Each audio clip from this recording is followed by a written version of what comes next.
otonomi daerah. Pasang surut jejak sejarah kebijakan desentralisasi dan otonomi daerah telah dimulai sejak zaman kolonial. Di tahun 1903, pemerintah kolonial Belanda melalui inisiasi Menteri Koloni IDF Edinburgh mengeluarkan desentralisasi WED tahun 1903. Ini kebijakan otonomi daerah pertama yang diberlakukan di Indonesia, meskipun watak kolonial yang memusatkan seluruh kekuasaan di Batavia. 17 Agustus 1945, Indonesia merdeka. Pemerintah mengeluarkan Undang-Undang Nomor 1 tahun 1945 yang menitikberatkan asas dekonsentrasi, mengatur pembentukan Komite Nasional Daerah, keresidenan, kabupaten, dan kota yang berotonomi. Selanjutnya, undang-undang tersebut diganti dengan Undang-Undang Nomor 22 tahun 1948 menyebutkan bahwa negara RI terdiri dari 3 tingkat daerah, yaitu provinsi, kabupaten atau kota besar, desa atau kota kecil.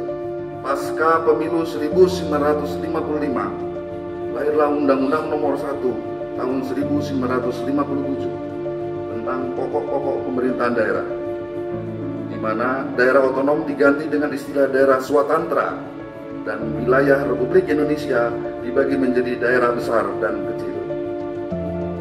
Pasca dekret Presiden tanggal 5 Juli 1959, Presiden Soekarno menerbitkan Perpres Nomor 6 tahun 1959 yang sejalan dengan situasi politik konfrontasi yang dihadapi negara mulai dari trikora sampai dwikora. Pada puncaknya di era demokrasi terpimpin, lahir Undang-Undang Nomor 18 tahun 1965 yang berkarakter desentralistis sekaligus mengaktualisasikan pendekatan daerah otonomi biasa atau simetris dan daerah otonom khusus atau asimetris.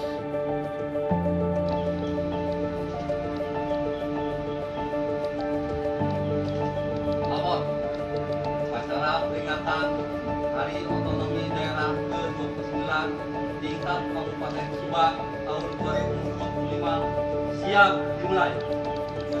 Lanjutkan. Wakil Bupati Subang bertindak selaku pembina upacara tiba di mimbar upacara.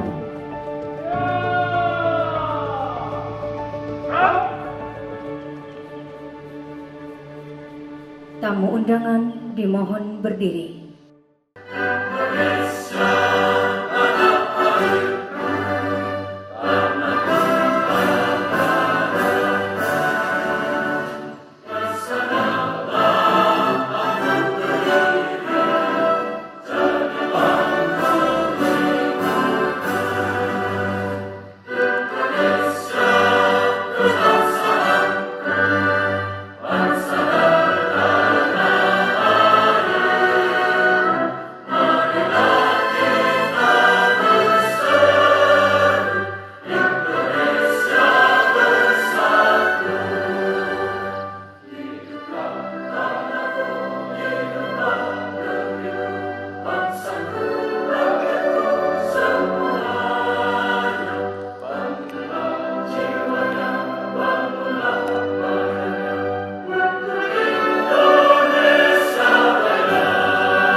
peringatan Hari Otonomi Daerah ke-29 tingkat Kabupaten Subang tahun 2025. Siap dimulai. Lanjutkan.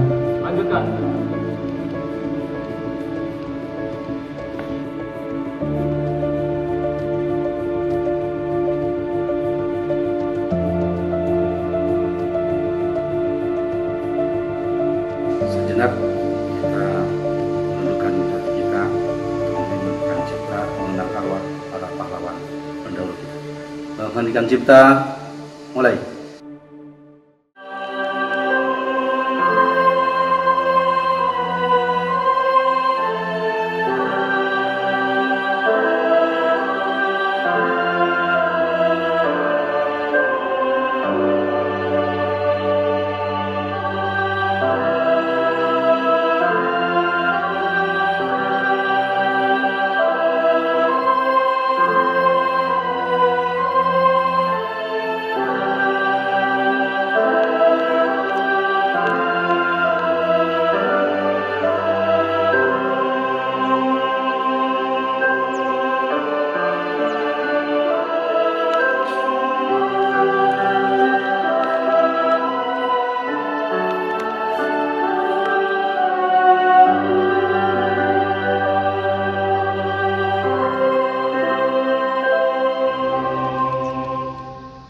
Selesai.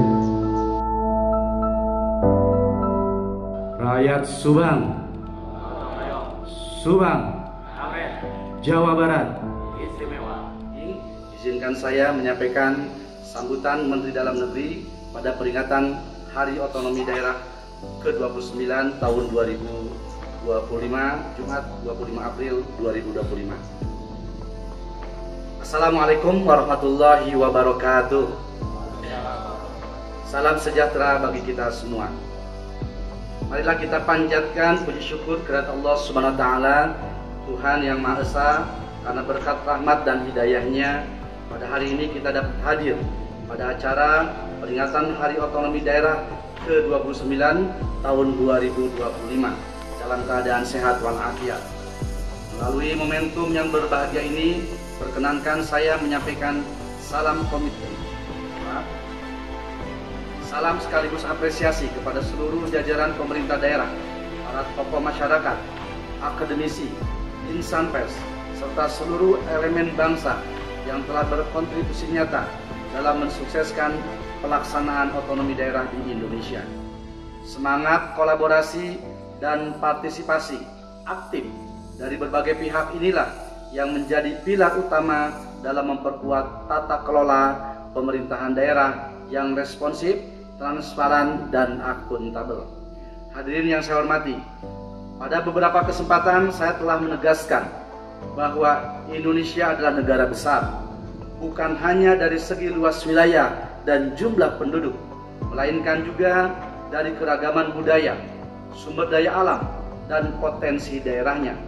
Namun, kehebatan ini tidak akan banyak berarti jika tidak dibarengi dengan sinergi dan kolaborasi yang solid antar tingkat pemerintahan.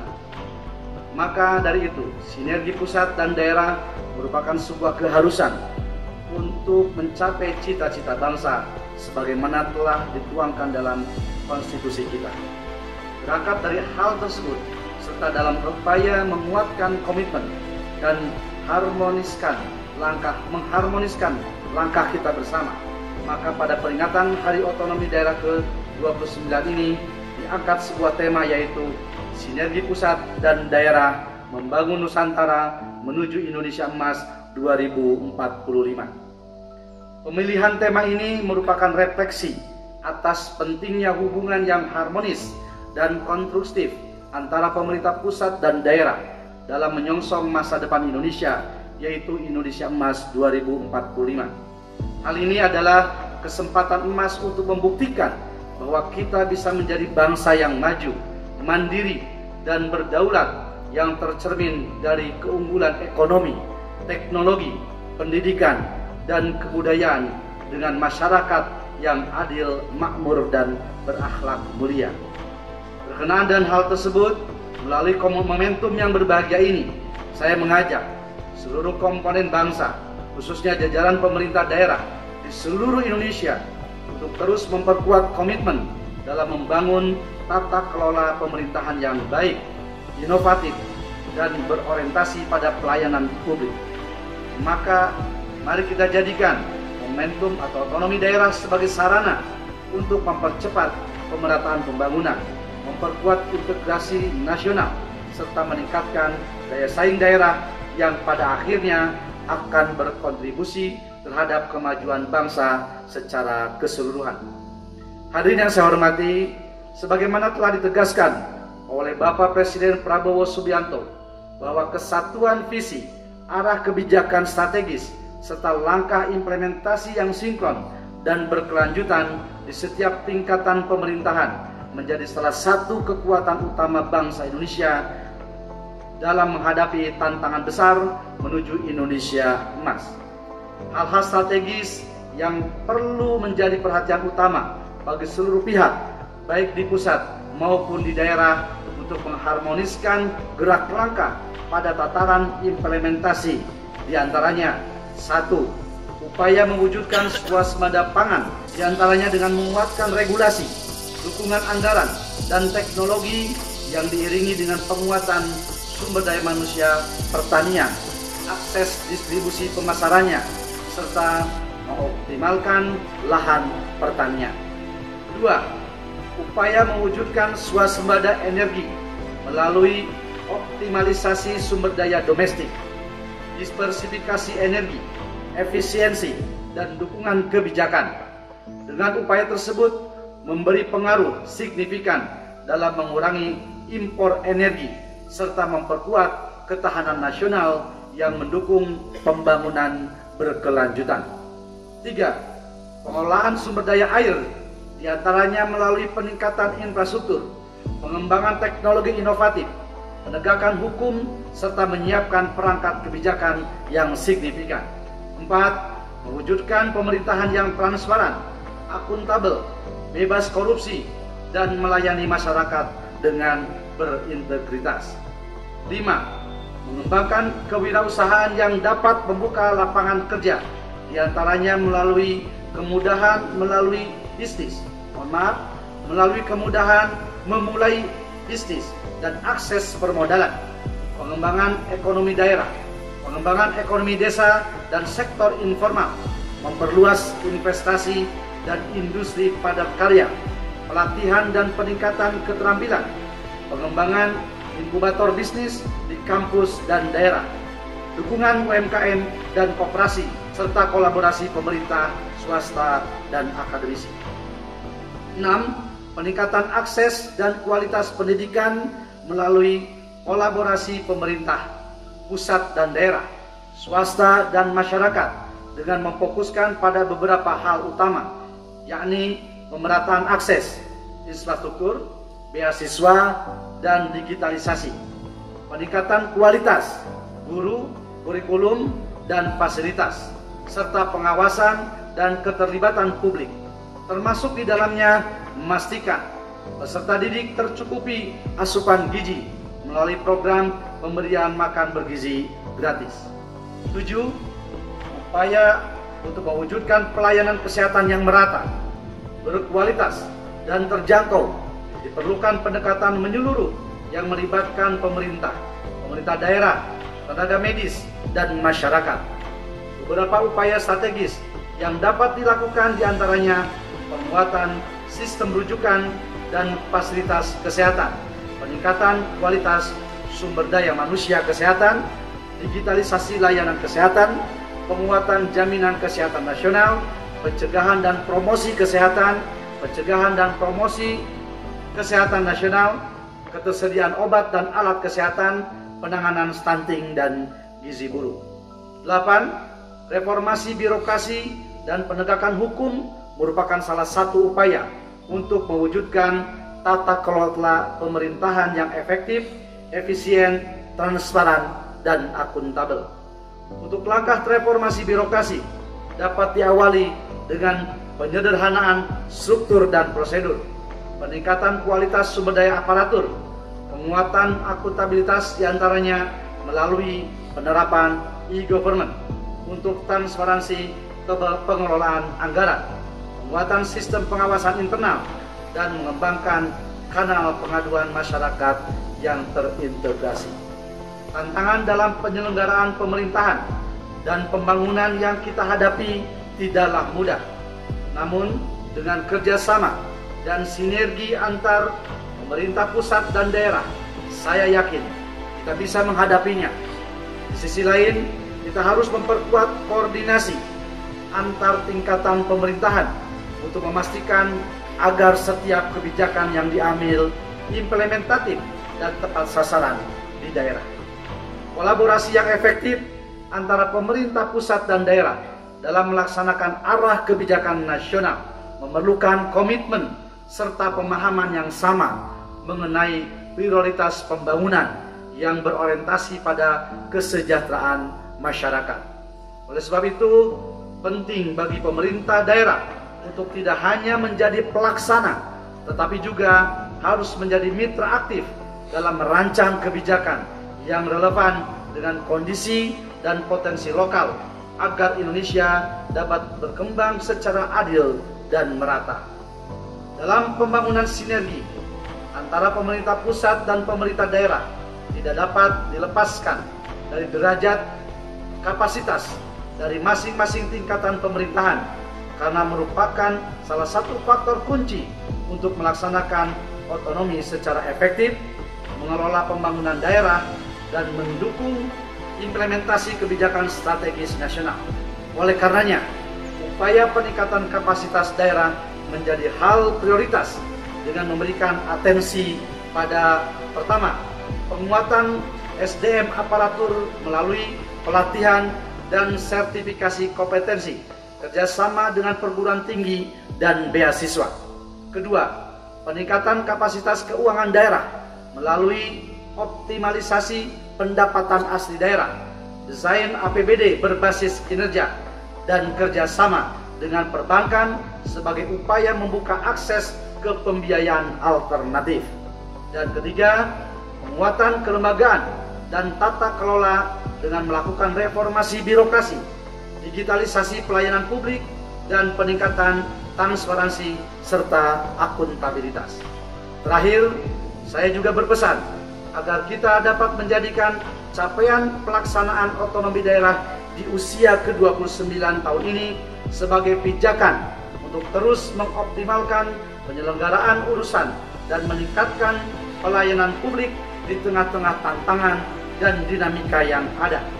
Penguatan kapasitas daerah menjadi hal yang harus dikedepankan dalam mengelola sumber daya, mendorong tata kelola yang lebih transparan dan akuntabel, serta meningkatkan sinergi antara pemerintah pusat dan daerah guna menghadirkan pemerintahan yang adaptif, responsif, serta mampu menjawab kebutuhan dan harapan masyarakat secara tepat dan berkelanjutan.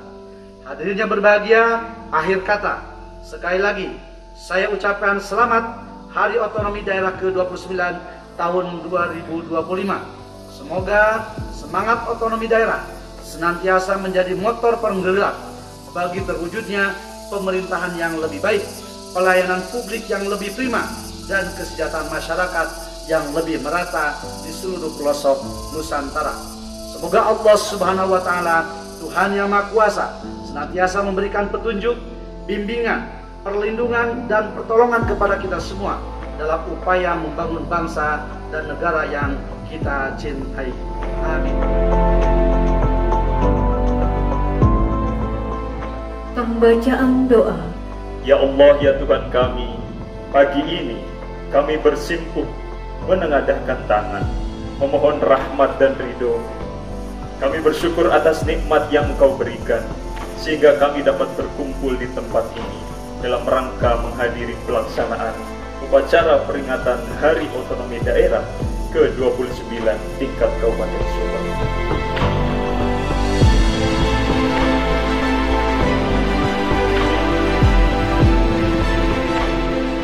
Upacara telah dilaksanakan.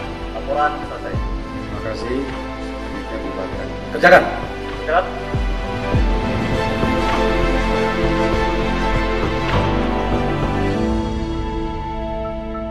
Pada bina upacara. Hormat! Gerak! Sedang! Gerak! Upacara selesai, pembina upacara meninggalkan mimbar upacara.